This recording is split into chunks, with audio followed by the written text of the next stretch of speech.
My son, I wish you hardship and pain. That's exactly what a father once told his son. But what would make a father wish hardship and pain upon his own child? On July 3, 2017, in the United States, Chief Justice John Roberts was invited to give a speech at the graduation ceremony of Cardigan Mountain School.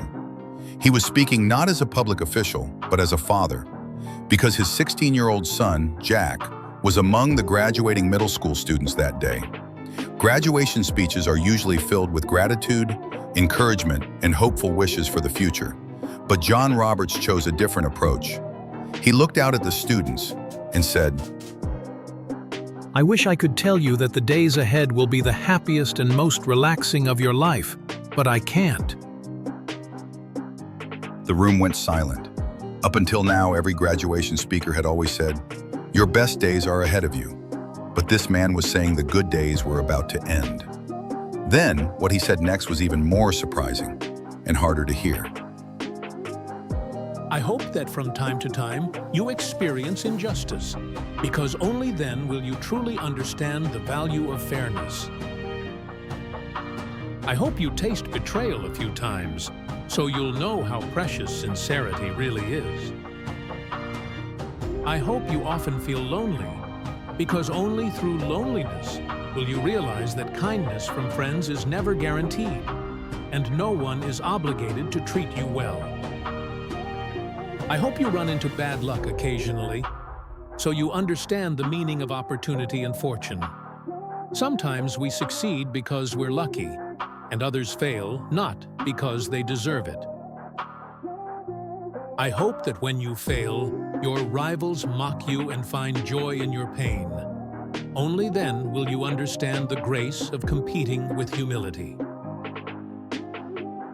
And I hope you're looked down upon now and then, so that you'll learn the importance of respect and the power of listening.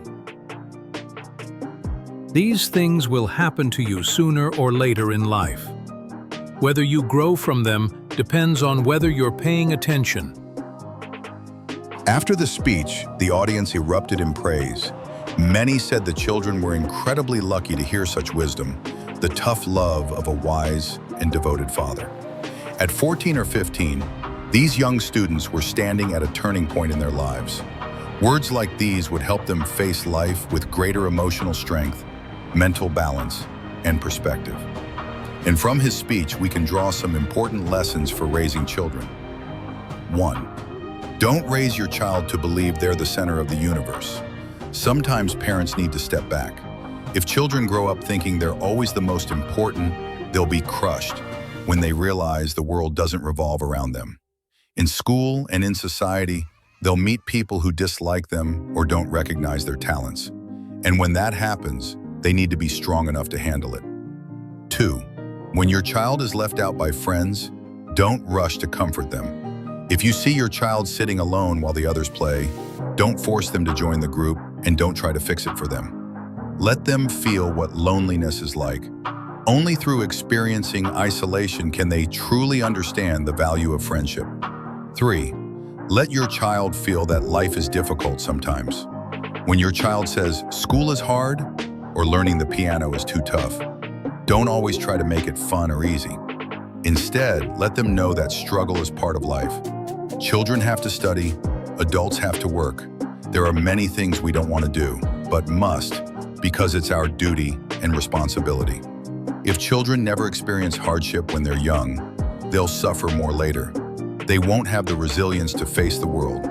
And lastly, while we teach our children, we must also remind ourselves, these are lessons for us too, to face life's challenges head on. Don't run away, be brave, and push through.